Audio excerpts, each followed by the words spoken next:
درودهای گرم نثار شما بینندگان فریدام تیوی. پویا عزیزی هستم و در 11 تیر ماه 1396 با شما خواهم بود در برنامه دیگری از ذره‌بین. موضوع برنامه امروز ما خاورمیانه پس از پایان داعش هست. به این موضوع خواهیم پرداخت و اینجا در استودیو امیر بابکری عضو کمیته پژاک در سوئد همراه ما هستند. اما نخست گزارش برنامه. در طول هفته گذشته نیروهای نظامی عراق توانستند بر مقاومت نظامی داعش در شهر موصل فائق شوند و این شهر تقریباً به تمامی از اشغال داعش خارج شد.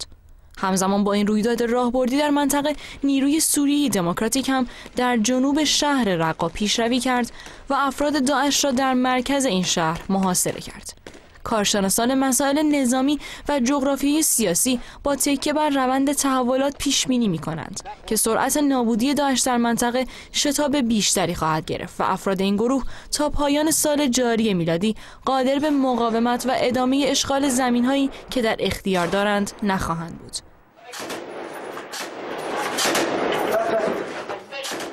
پیش از کنترل موصل توسط نظامیان عراق در روزهای گذشته تحولات عمده‌ای در منطقه جریان داشت. تحولاتی که تنش بین آمریکا و روسیه و همپیمانهای آن را به طور قابل ملاحظه‌ای افزایش داد.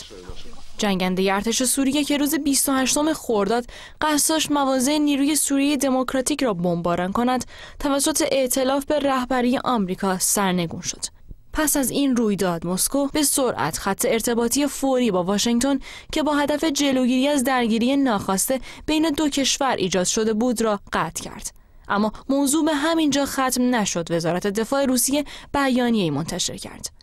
بیانیه‌ای حاوی هشدار و تهدید روسیه حرشه پرنده‌ای از جمله هواپیماهای نیروهای ائتلاف به رهبری آمریکا و یا پهپادهای آن که در غرب رودخانه فرات مشغول عملیات باشند را هدف رهگیری سیستم‌های ضد هوایی روسیه دانست. یک روز بعد، در حالی که آمریکا یک پهپاد شناسایی متعلق به ایران را سرنگون کرد، یک جنگنده روسی هواپیمای شناسایی آمریکا را بر فراز دریای بالتیک رهگیری کرد و بسیار به آن نزدیک شد. بالا گرفتن تنش‌ها در 31 خرداد منجر به نزدیک شدن خطرناک جنگنده آمریکایی به هواپیمایی شد که سرگئی شویگو وزیر دفاع روسیه را جابجا می‌کرد. اقدامی که منجر به دخالت جنگنده‌های روسیه و تغییر مسیر هواپیمای آمریکایی شد. با این حال سه‌شنبه هفته گذشته کاخ سفید در بیانیه‌ای ادعا کرد که از آماده شدن احتمالی دولت سوریه برای انجام یک حمله شیمیایی باخبر شده است. پس از آن بود که رسانه‌های آمریکایی به نقل از مقامات آمریکا از استقرار کشتی‌ها و هواپیماهای ارتش ایالات متحده در سواحل سوریه نوشتند و جمع‌آوری اطلاعات از سوریه توسط هواپیماهای پیشرفته R335 و پوسایدون 8. وزارت خارجه روسیه اما پاسخی جدی به این موضوع داد و هر گونه حمله پیشگیرانه آمریکا در سوریه را مشمول پاسخ مناسب ارتش کشورش دانست. اصابت 10 خمپاره به بلندی‌های جولان در مرز سوریه و اسرائیل حمله به مواضع توپخانه ارتش سوریه را در 3 مرحله به دنبال داشت و سخنرانی نتانیاهو در میان این حملات حکایت از ورود اسرائیل را به جنگ سوریه داشت. مسئله کنترل مناطق دیرالزور و المیادین نیز توسط همپیمانان آمریکا و روسیه تنش‌ها را جدی‌تر از همیشه کرده است. شاهراه دمشق به بغداد با اهمیت راهبردی برای ایران که در صورت کنترل آن در عین مخالفت آمریکا به ایران اجازه می‌دهد از مرز زمینی به اسرائیل برسد. ترکیه نیز همزمان با این رویدادها نیروهایش را به مرز با شمال سوریه منتقل کرده و مقامات آن از لزوم اجرای عملیات دیگری در خاک سوریه میگویند. جنگ‌های نیابتی در سوریه و عراق آیا به یک درگیری نظامی میان قدرت‌های جهانی و منطقه‌ای می‌انجامد؟ آیا از میان رفتن داعش به معنای پایان بحران در این دو کشور است؟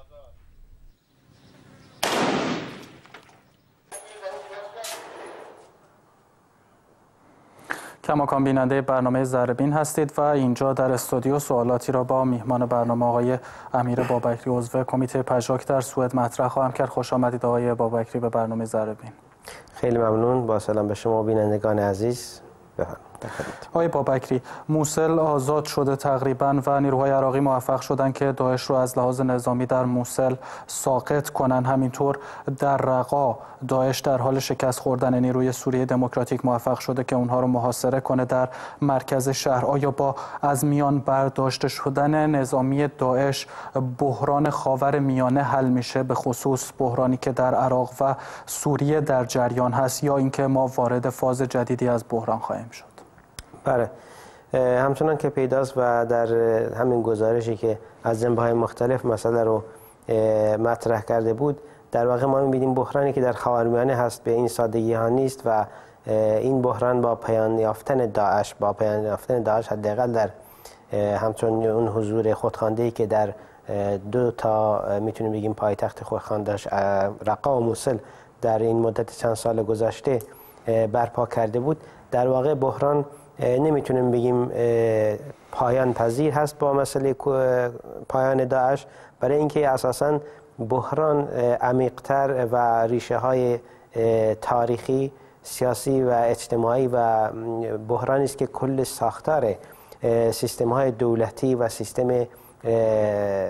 نظام موجود جهانی رو در بر گرفته و این بحران در واقع با پایان یافتن داعش وارد فاز جدیدی خواهد شد و از این به بعد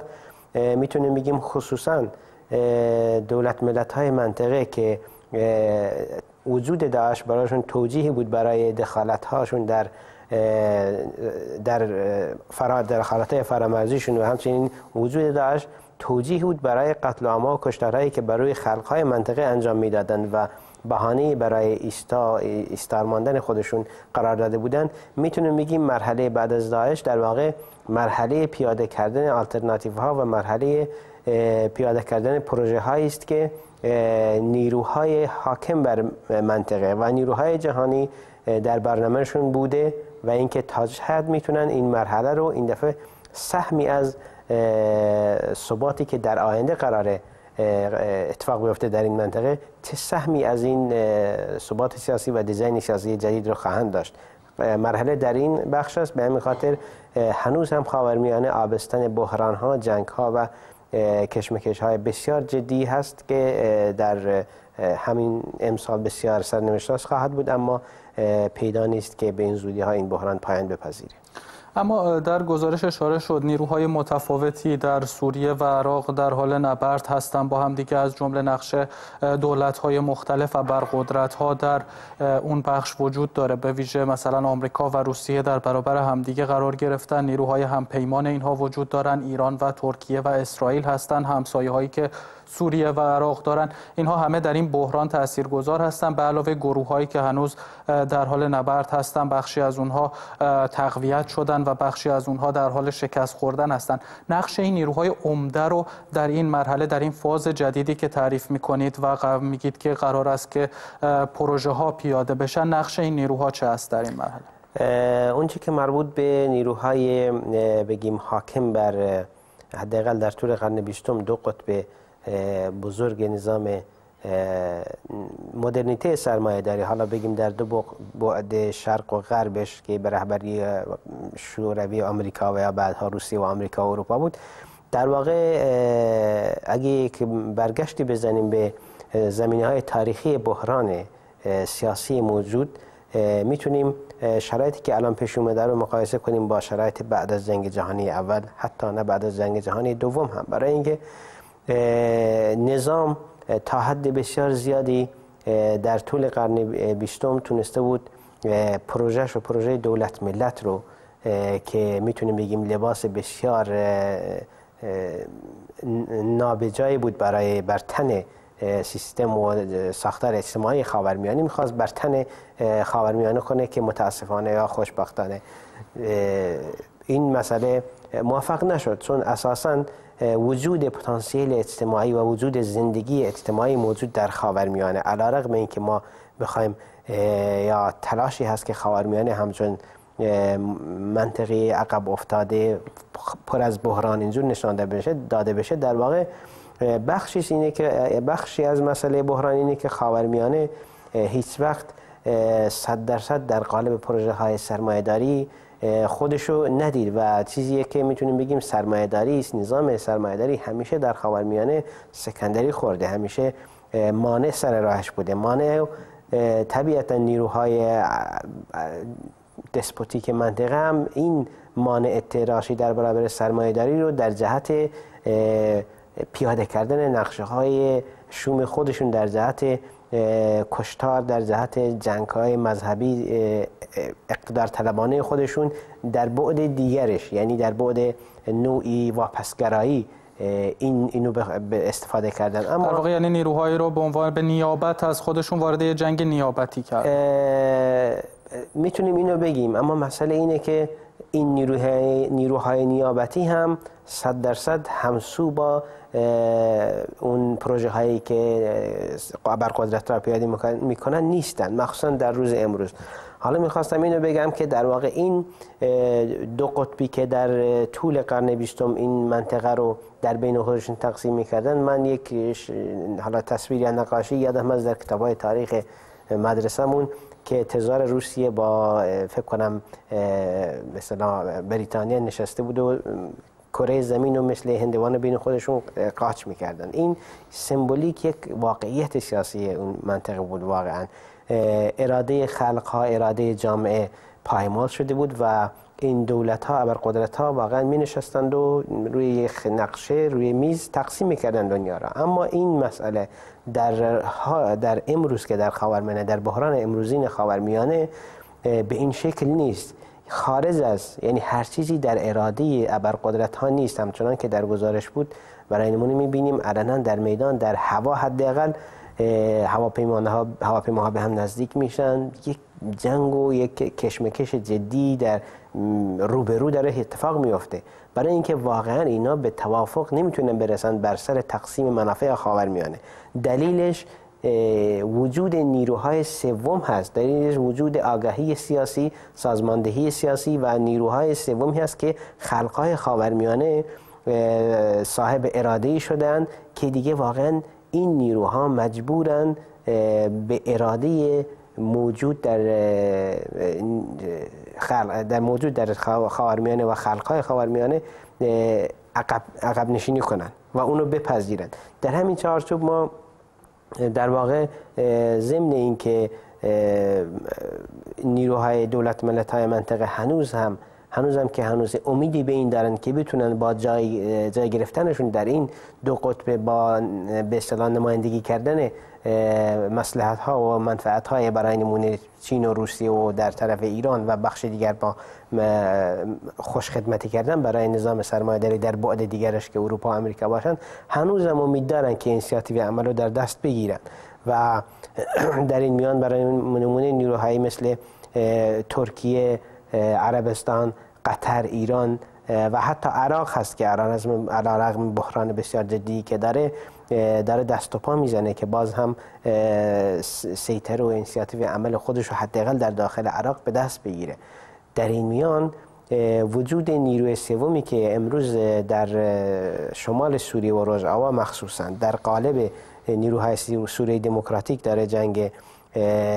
جنگشو در رقا با داعش پیش میبره و داعش اونجا هم نفسهای آخرشو میکشه. میتونیم بگیم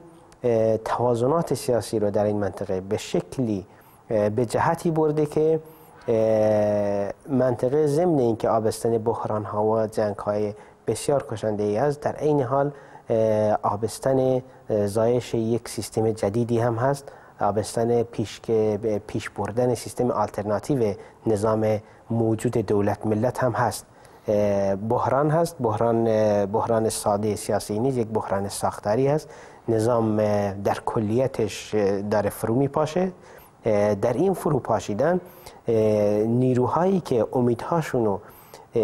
در واقع خودشونو نو نکنن، دموکراتیک نکنن و تنها امیدشون به جای گرفتن در نهادهای قدرت باشه، طبیعتا میتونن ضربه‌های بزرگ به جامعه بزنن اما شانسی برای ماندن ندارن، چون این جبهه دموکراتیکی که در خاورمیانه ایجاد شده، مبارزاتی که خلقها، زنها، نیروهای ستم دیده، کارگران، رنجدران و همه نیروهایی که چندین سال زیر چکمه ها پوتین نظام سرمایه‌داری دارن له میشن، اینها امروز سازماندهی شدن، امروز حرف برای گفتن دارن، در میدان عمل هم در واقع وحشتناکترین دشمن و یا سیستمی که نتیجه کارکرد نظام سرمایه‌داری بود که در قالب داعش خودش رو نمایان کرده بود، اگر مستقیما هم درست نشده باشه، نتیجه سیاست و نظامی که نمیچسبه به تن خاورمیانه. این نظام داره رو به فروپاشی میره و در این چارچوب هست که میتونیم بگیم در واقع همه نیروها دارن تحرکات آخرشون رو انجام میدن، از جمله ایران و از جمله ترکیه، که بتونن از لاشه زخمی خاورمیانه بعد از داعش تکیه برای خودشون بگیرن. اجازه بدید حالا در ادامه پس شما به بحران ساختاری سرمایه‌داری اشاره کردید، به اینکه خب جهان دو قطبی و فروپاشی قطب‌های جهان و اینها. الان اگر یکم بیشتر زوم کنیم و بریم مثلا رو خود سوریه، از وقتی که مثلا دوران دو قطبی دنیا تموم شد، مثلا گفته شد که سرمایه‌داری پیروز شده، پایان تاریخ است و غیره تئوری‌های از این دست مطرح شد، دوران صلح ناآرام آغاز شده بود، ولی همچنان این مسائل نیابتی ادامه داشتن، یعنی گروه‌هایی به نیابت از بلوکی که هنوز ادامهش وجود داشت در حال جنگیدن بودن. این جنگ همچنان ادامه داشت تا رسید به بحرانی که در عراق اتفاق افتاد و به گفته شما حالا داعش از این بیرون اومد، از این حمله‌ای که به افغانستان شد و بعد به عراق شد و در منطقه خاورمیانه اول القاعده و بعد داعش تولید شدن. الان در سوریه ما با یک وضعیتی مواجه هستیم که اونجا تقریبا میشه گفت که یک فدراسیونی در شمال سوریه به وجود اومده به اسم فدراسیون دموکراتیک شمال سوریه که ابتکار عمل اون رو نیروهای دموکراتیک کردها در اونجا به عهده دارن و تونستن که یک ساختاری آلترناتیوی رو در این برابر داشته باشن. آیا امکان نبردهای تازه و خطراتی وجود داره اونجا با توجه به اینکه خب ترکیه هست در یک طرف، در یک طرف دیگه ایران؟ آمریکا توی هفته‌های گذشته تلاش میکرد که نبرد رو از سطح دولت‌های منطقه کنار ببره و بتونه با روسیه توافق کنه، ولی انگار با میدون دادن به ایران توسط روسیه، آمریکا هم مجبور شده که به هر حال اسرائیل رو وارد کنه. ترکیه وارد این موضوع شده. چه اتفاقی داره میفته؟ ببینید، مسئله همین نیروها دولت ملت‌های خاورمیانه در واقع هیچ ربطی به اراده دموکراتیک خلق‌های خاورمیانه ندارند. اگر حتی آمریکا و روسیه در نشستایی که داشتن و حتی یه نرمشی بود، یعنی آدمی رفت آمدی میدید، دیدارهای دیپلماتیکی بود، ولی مسئله اینه که همینی که گفتم، این نیروها نمیتونن، نیروهای ابرقدرت جهانی دیگه یک تازه میدان نیستن.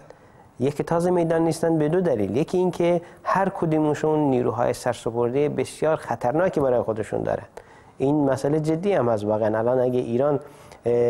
روسیه میتونه ایران رو به کار ببره بر علیه منافع آمریکا در سوریه برای نمونه، این بخشش مربوط به اینه که بیگانه بودن این سیستم‌های موجود حاکم بر کشورهای خاورمیانه چقدر جدی و خطرناک است. اما این همه مسئله نیست، چون در اون چیزی که توازنات سیاسی رو تغییر داده در این منطقه، ما فقط روی سوریه بسیار تمرکز میکنیم. به لحاظ تاریخی هم از جنگ‌های صلیبی گرفته و حتی قبل از اون تمدن‌هایی مثل مانا، تمدن‌هایی که در هم روژاوا بوده مرکزشون، بسیاری از جنگ‌های تاریخی در این منطقه از سوریه و موصل،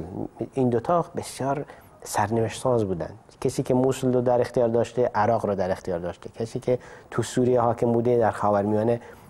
تونسته به اصطلاح حرف اول رو بزنه. در واقع شام و بین النهرین رو هر کس که بله این حتی این مسئله هم شده در دنیای سیاست. اما مسئله‌ای که حاکم این به خاطر منحصر به فرد بودن نظام سیاسی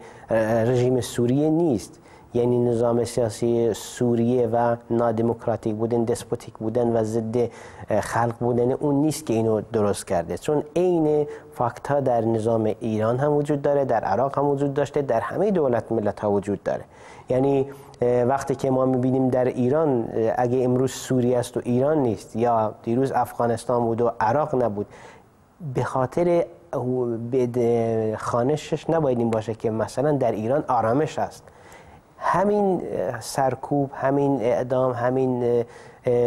نادیده گرفتن اراده خلقها در ایران هم به همون شدت وجود داره، در عراق به همون شدت وجود داره و هکذا در عربستان سعودی و همه کشورهای دیگه. بنابراین در لیبی ما دیدیم، در تونس شاید 17-18 روز این بهار عربی یا بهار خلقها که رهبرها اسمشو به این شکل نام برد، در مصر شاید یه ماه خورده، در لیبی چند ماهی. اما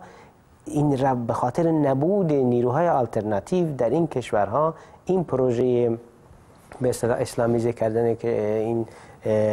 کشورها به شکل اسلام دیسپوتیک و اسلام سیاسی خیلی زود به انجامی رسید، نه به معنای مثبتش برای قدرت ها. البته در تونس فقط تا حدودی موفق شد، در جای دیگر چندان موفقیت حاصل نکرد. بله یعنی به خیلی فرق ایجاد نشد. حالا مبارک رفت، سیسی اومد، اخوان اومد، به لحاظ جوهر مسئله تغییر در ماهیت سیستم چیزی برای عاید خلقها نشد. همچنان همین مسئله رو میتونیم در آزادسازی موسل و رقه هم ببینیم که به این میپردازیم. اما در سوریه چیزی که اونجا رو منحصر به فرد کرد، چیزی که در اونجا حتی آمریکا و روسیه رو هم در تقابل هم قرار داد، همین که مجبورشون کرد که به یک نیروی سومی اعتراف کنند. اون مسئله وجود آلترناتیو بود در سوریه که کردها بودند و خلقهای روژآوا. چون یادمون نره که امروز نیروهای سوریه دموکراتیک علیرغم اینکه ابتکار عمل و بیشترش YPG هست، در واقع نیروهای عرب خصوصا در منطقه‌های مثل نیروهای عرب سوریانی و مسیحی و غیره هم همراهشون هستن. در میتونیم بگیم سوریانی ها و مسیحی ها و اینا قبلا یه جورایی تا حد خیلی زیادی تکلیف خودشون روشن کرده بودن، اما اونی که مسئله رو جدی تر کرد و میتونیم بگیم امید بخش کرد دیگه اشایر عرب اون منطقه با تفاهم و در واقع اعتمادی که درست شد،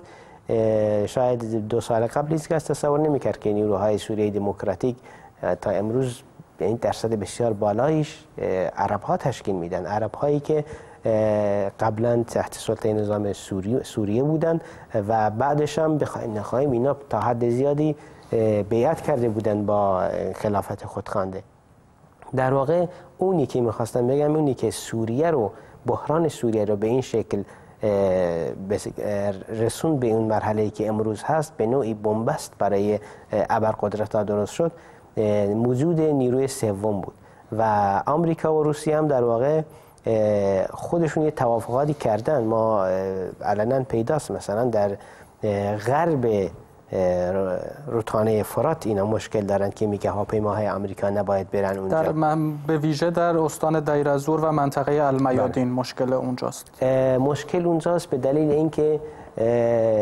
مخصوصا ایران و ترکیه که دو به هر حال بگیم ابرقدرت منطقه‌ای هستن در اونجا، ادعا دارن، ادعای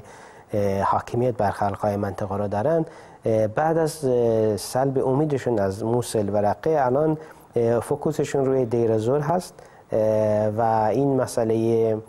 حتی تلاش‌های ایران برای اینکه دیر از-زور رو هدف قرار بده و اینکه حتی موشک‌پرانی‌هایی هم صورت گرفت. ما به این جزئیات این موشک‌ها به کجا خوردن و اینا مسئله حاشیه‌ای هست، زیاد مهم نیست. مهم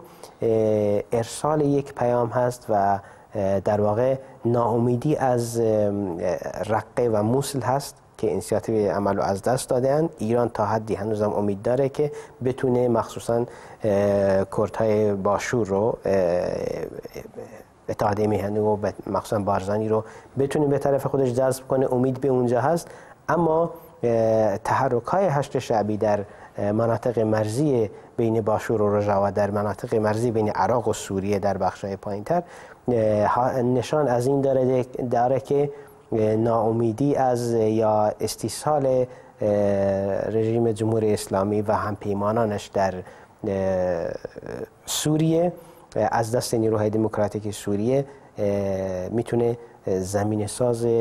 تنش‌های جدی باشه بین نیروی هشت شعبی یا به نوعی بگیم حالا سپاه پاسدارانی که بالاخره مردم ایران سال هاست که زجر و سوبشو خوردن و داره تازه به تازه در عراق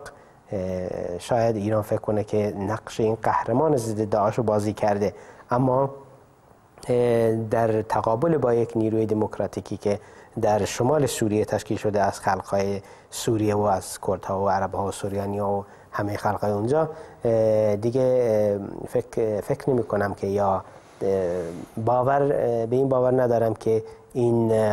حنای جمهوری اسلامی بتونه رنگی داشته باشه برای خلقهای عراق و سوریه. بسیار متشکرم. من توضیح برای بینندگان بدم که گروه‌های هشت شعبی یا بسیج مردمی که در عراق فعالیت می‌کنند و گروه‌های شیعیان هستند، وابسته به، البته به طور رسمی جزو نیروهای نظامی عراق هستند، ولی گفته میشه که وابسته به جمهوری اسلامی هستند و سپاه قدس شاخه خارجی، در واقع سپاه پاسداران اونها رو رهبری و فرماندهی میکنه یا مشاوره نظامی به اونها میده. اما اجازه بدید چند تا احتمال رو بررسی کنیم با هم دیگه در رابطه با خطراتی که بعد از داعش وجود داره. روزنامه واشنگتن پست یک گزارش منتشر کرده، یک سری احتمالات داده، 10 احتمال داده و گفته که احتمال دارد که بعد از اینکه داعش از بین بره یا از لحاظ نظامی در واقع قدرتی دیگه نداشته باشه و زمینهاش رو واگذار کنه، اینها احتمال دارن که رخ بده. اولیش جنگ کردها، یعنی نیروی سوریه دموکراتیک یپژ و نیروهایی که در اون منطقه شمال سوریه هستن با گروهایی که تحت حاکمیت ترکیه هستن یک نبردی رو صورت بدن. گروهایی که الان هستن از اعزاز تا منطقه باب و جرابلس اونجا رو در واقع در کنترل گرفتن و اخیراً هم درگیری‌هایی با نیروی سوریه دموکراتیک یا با یپگ داشتن. دوم گفته که جنگ ارتش ترکیه با کردها در سوریه اتفاق خواهد افتاد به احتمال زیاد و جنگ کردها با دولت سوریه، یعنی با بشار اسد، و این رو تخمین زده که اگر اتفاقی بیفته که ترکیه وارد جنگ بشه با روژاوا یا با فدراسیون شمال سوریه، عملیات رقا متوقف خواهد شد و در نتیجه نیروهای اسد تلاش خواهند کرد که از اونجا عبور کنند و این درگیری اونجا هم رخ میده. همینطور گفته که جنگ آمریکا با دولت سوریه احتمال داره بیفته، اتفاق که گفته شد توی گزارشی که بود، و جنگ ترکیه با دولت سوریه که اگر وارد سوریه بشه به هر حال رژیم اسد بهش جواب بده بعد از داعش. همینطور در رابطه با عراق گفته که جنگ کردها در عراق با دولت این کشور احتمال داره که بیفته بر سر مناطقی که تحت مناقشه است، و همینطور جنگ کردهای عراق یا در واقع همون نیروهایی که توی اقلیم کردستان هستن با هشت شعبی که الان تفسیرش رفت که مناطق شمالی اونجا رو گرفته، جنگ داخلی بین کردها و همینطور جنگ اهل سنت با شیعیان در عراق و نهایتا بقایای داعش که با هر کدوم از این گروه ها که ممکنه که وارد جنگ بشن. به نظر شما این احتمالات تا چقدر وجود دارن و کدومشون ممکنه که خیلی واقعی تر باشن و بیشتر به نظر برسه که اتفاق بیفتن؟ میخوام این مسئله رو اشاره کنم. ببینید همه احتمالاتی که در این گزارش هست اینها هست و اینا واقعیت های منطقی هست، اما به دیدگاه ما همچون خط کرد آزاد و حالا همچون پژاک بگیم در این تحلیلمون از مسئله، ببینید ما مسئله رو به این شکل توصیفی فقط نگاه نمی کنیم که احتمالات را بدیم و ببینیم کدوم ها درست است و درست نیست، چون نیروی دموکراتیک سوریه که در کلیتش به لحاظ فلسفی و ایدئولوژیک از خط فکری رهبر آپو الهام گرفته و نیروی همزیستی مسالمت آمیز خلق‌ها هست، نیروی آلترناتیو، در واقع میتونیم بگیم نیروی دفاعی سیستم آلترناتیو از نظام دولت ملت هست و به لحاظ بینش سیاسی ما به ردیف کردن احتمالات و توصیف کردن اینها بسنده نمی کنیم. بیشتر فوکوس و نیرو و ارادمون بر اساس پروژه‌ای که داریم، پروژه‌ای که کردها دارن. بنابراین چون اساسا سیاست بخشیش میتونیم بگیم قرائت میدانی از مسائل است، بخش حقیقیش اساسا سیاست دموکراتیک که ما بهش معتقدیم اراده ایجاد تغییر هست،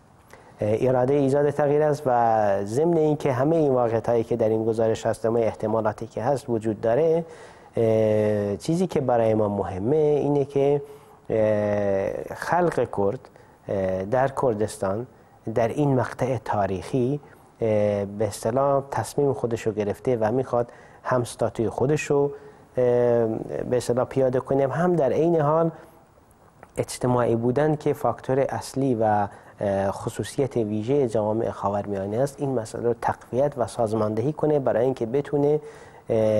نظام سرمایه‌داری و مدرنیته سرمایه‌داری رو توقف کنه. خواهش ما حتی از مبارزه و از انقلاب این نیست که روند تاریخی در یک خط مستقیم خود به خود میتونه آشتی، صلح، آرامش و سوسیالیسم رو در پیاده کنه. ما معتقدیم که اگر حتی رسیدن به یک جامعه دموکراتیک و سوسیالیست، رسیدن به یک جامعه برابر و آزاد در واقع نتیجه اتوماتیک روند تاریخی نیست و سرمایه‌داری همچون بخشی از جبر تاریخی نیست که حتما باید ازش گذر کنیم. اعتقاد ما اینه که باید با پیش کشیدن و پیاده کردن یک نظام انقلابی و آزادیخواه و یک نظام عدالتخواه و یک سیستم، خلق کردن سیستم برای این نظام دموکراتیک و آزاد، باید جلوی پیشگیری کرد که اساساً این نظام کاپیتالیسم پیاده بشه. این ظرفیت در خاورمیانه هست و همه این احتمالاتی که شما در اینجا اشاره کردین اینا احتماله، ولی بزرگترین احتمالی که ما بهش باور داریم اینه که دولت ملت نظام فرسوده‌ایه و دیگه نمیتونه جوابگوی نیازهای سیاسی، اجتماعی و مدیریتی خاورمیانه باشه و حتی در جهان هم. و ما در خاورمیانه و در کردستان با بنیاد نهادن دولت ملت دموکراتیک نظام دولت ملت رو هم به چالش کشیده ایم و همین که دیگه میتونیم حد و مرزی برای دولت قائل بشیم که اینکه جامعه رو از دخالت ها و از پایمال کردن توسط دولت حفظ کنیم. کوتاه اینو بگم که تمرکز ما همه این احتمالات رو ما میبینیم، ولی به جای احتمالات تمرکز و فوکوس ما به اراده خلقهای خاورمیانه است و اینکه قطعا در آینده نزدیک خاورمیانه در واقع نقطه شروع انقلاب خلقها خواهد بود و انقلابی که در خاورمیانه و خاورمیانه دموکراتیک در واقع سلول مادری خواهد بود برای به چالش کشیدن نظام دولتی در کل جهان. این نه یک رؤیه است و نه یک بگیم توهم سیاسی است، در واقع این یک حقیقت سیاسی موجود امروز که هست. ما در طول تاریخ بحران‌های بسیار بزرگی دیده ایم. برای نمونه ما که من باب مقایسه آدم بخواد اشاره کنه، جنگ‌های جهانی اول و دوم مهم بودن به لحاظ رویدادهایی که بعد خودشون به وجود آوردن در دنیا، اما نیروی محرک و تعیین کننده هر دو جنگ جهانی اول و دوم در مرحله اول قدرت نظامی کشورهای بود که در جنگ بودن. یعنی چقدر این کشورها میتونستن همپیمانی‌های درست کنن و به لحاظ نظامی تکنولوژی جدید به کار می‌بردن، ماشین‌های جنگی جدید اختراع می‌کردن. این نقش تعیین کننده‌ای داشت در نتیجه جنگ تنها مسئله جنگ افزار نبود اون وقتا، بعد فکری و ایدئولوژیکی هم داشت، اما بیشترش این مسئله بود. اما اون چیزی که جنگ جهانی سوم یا بحران امروزی خاورمیانه رو از بحران‌های ما قبلش، جهانی ما قبلش سوا میکنه، مسئله اینی که در بحران موجود خاورمیانه امروز و در جنگ جهانی سوم که سالاست ما به این اسم نام میبریم، در واقع تعیین کننده دو ایدئولوژی متفاوت هستند. یعنی مسئله فکری و پارادایم فکری هاست که با هم دیگه می جنگن. به همین خاطر همه این جنگ هایی که شما از جنگ بین دولت ها تا جنگ داخلی میان کردها به نام بردید، اینها به جای اینکه آدم به نیروها و احزاب و جنگ هاشون اشاره کنه، میتونه در دو مقوله بزرگتر جنگی که برای رسیدن به قدرت و تبدیل شدن به دولت ملت انجام میشه و جنگی که برای سازماندهی کردن خلقها و زنده کردن روح دموکراتیک جامعه هست انجام میشه.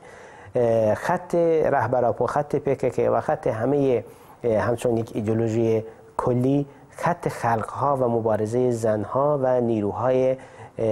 در واقع ستمدیده دست نظام سرمایه‌داران، نظام دولت ملت هست. در مقابلش خط دولت ها هنوزم که هنوز امیدی داره که بتونه سر سفره خونینی که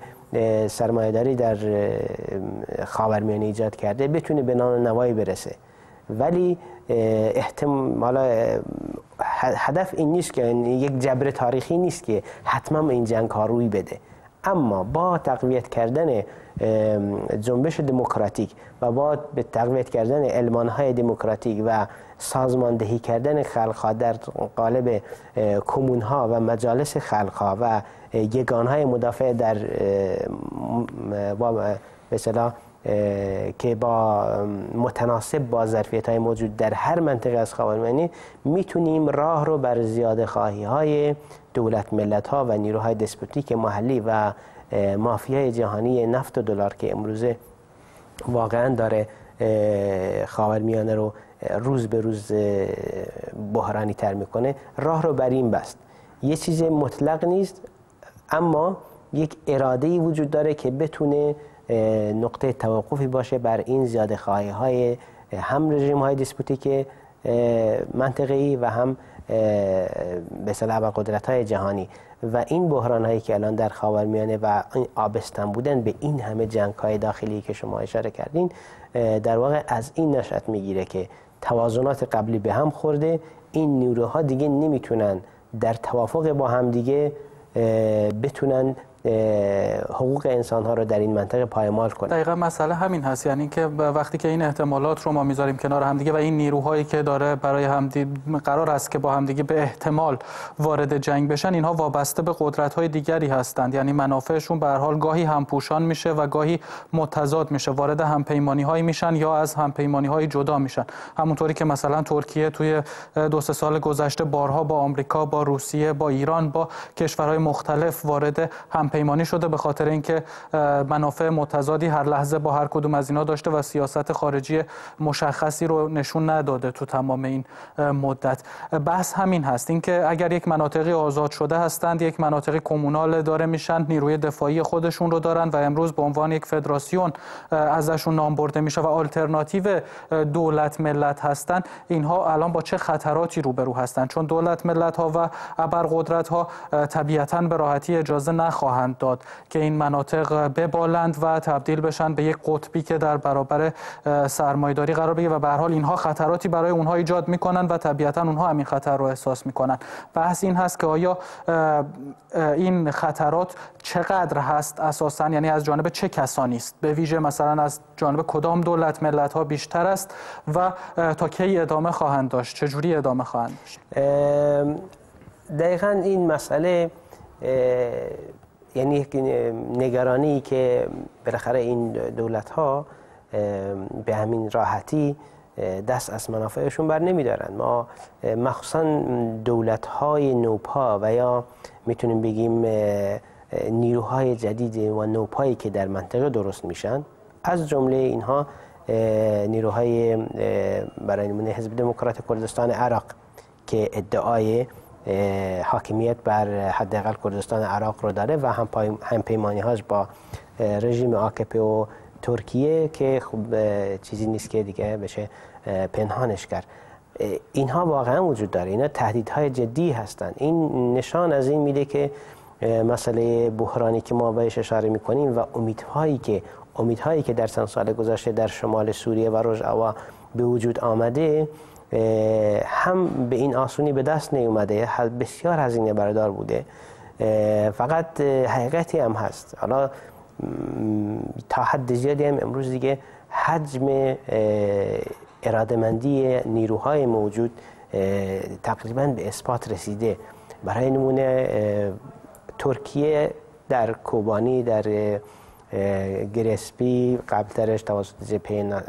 النصره در سرکانی، در جاهای در منبج ما میدونیم اینا واقعا خودشون امتحان کردن و حالا نه اینکه بگیم ما نشستیم بگیم که حالا ترکیه نمیتونه هیچ کاری کنه یا ضربه به افرین بزنه که امروز مسئله افرین هست که داره میخواد از اون استفاده کنه، با توافقاتی که به روسیه داره از این استفاده کنه و بتونه در اون منطقه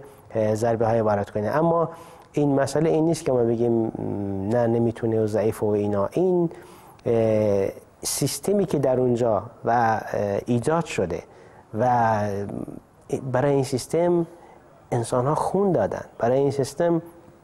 این سیستم یک تجربه بیش از 20 سال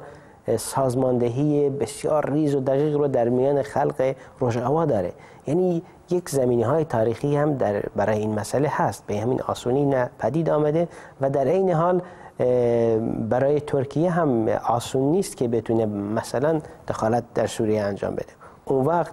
خب با اروپا که در بحرانه، با آمریکا به همین شکل، امیدی داره که بتونه در همپیمانی با ایران اما بتونه کاری انجام بده. ولی یادمون نره ما باید بازم برگردیم به مسئله کوبانی. ببینید ما اگه کوبانی رو درک نکنیم هیچ وقت نمیتونیم به یک استراتژی و یا به یک خوانش اصلا درست برسیم از مسائلی که روی میده. مسئله کوبانی میتونیم هر چیز رو به قبل و بعد از کوبانی تقسیم کنیم. اگر امروز ما قبل از کوبانی بودیم، همه این احتمالاتی که شما گفتین واقعا بسیار جدی بود و تا شب آزادی کوبانی هم یا شکست محاصره داعش هم این مسئله که داود اغلو اون وقتای ترکیه داد میزد که کوبانی خواهد افتاد، همه امیدها برای اون چیده شده بود. ولی دیگه از اون به بعد نمیگم هیچ خطری وجود نداره، نیروها امتحان خودشون رو پس دادن. از اون به بعد دیگه ما جدی داریم روی این خط سوم و روی اراده خلقها، اراده دفاعی خلقها، زنها و نیروهای تحت ستم دیگه امروز نیروهای ارادهمند هستند. همه مفاهیم سیاسی و همه مفاهیم تحلیلی و تفسیریمون باید بر این اساس، بر اساس در هم شکسته شدن ترکیه و داعش در کوبانی، چون میبینیم متعاقب اون هر روز شکست و انزوای بیشتر برای ترکیه، ترس و دودلی برای ایران و موفقیت برای نیروهای دموکراتیک منطقه پیش اومد. در واقع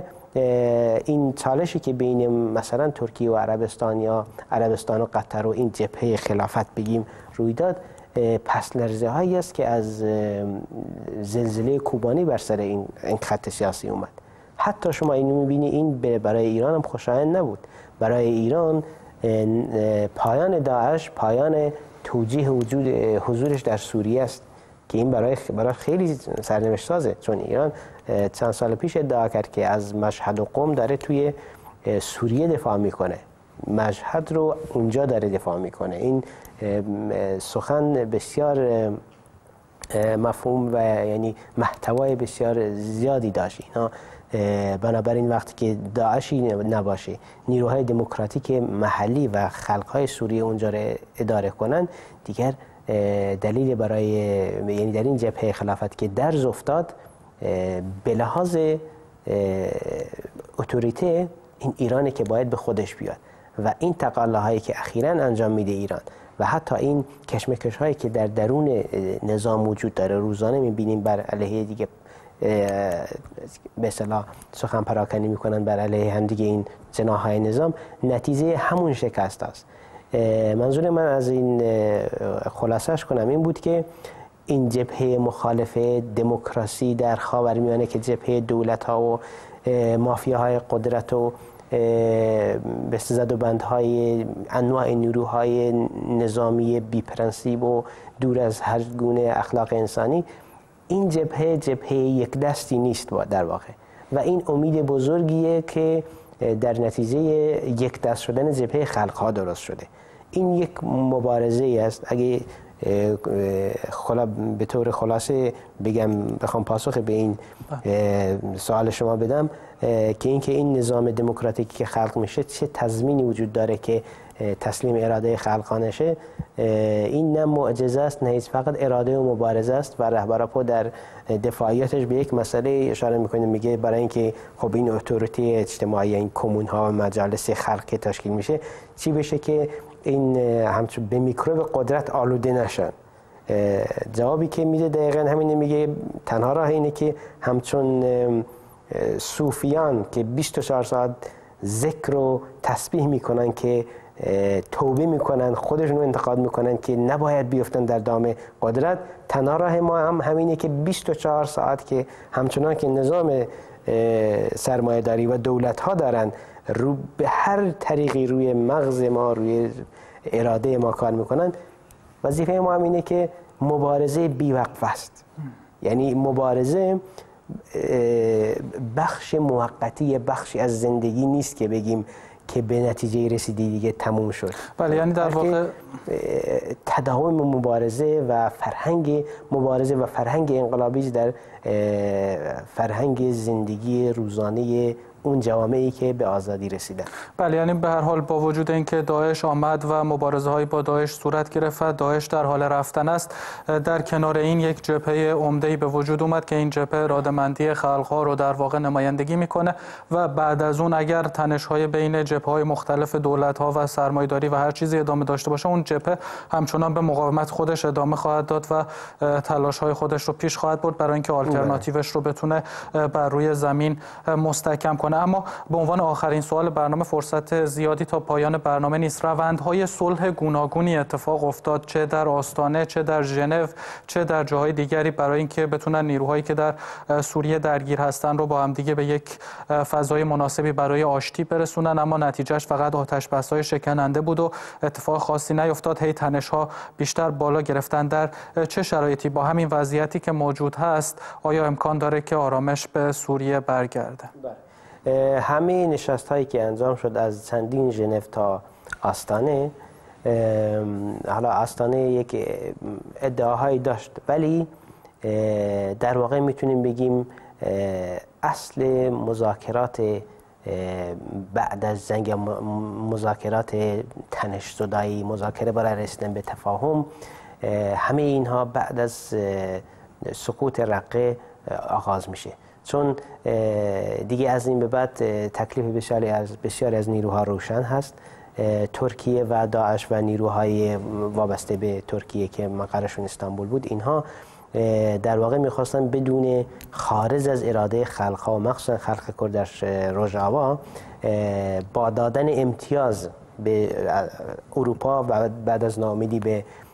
روسیه میخواستن انیشیاتیو ابتکار عمل رو در دست بگیرن. اما در واقع میتونیم بگیم اصل گفتگوها و مذاکرات و گفتگوهای صلح یا گفتگوهای کاهش تنش بعد از سقوط رقه خواهد بود. بسیار سپاسگزارم از شما آقای امیر بابکری، عضو کمیته پژواک در سوئد، که در برنامه ذره‌بین همراه ما بودید. بسیار سپاس. از شما بینندگان عزیزم سپاسگزارم که تا این لحظه با برنامه ما بودید. تا فرصتی دیگر شاد، پیروز و سربلند باشید.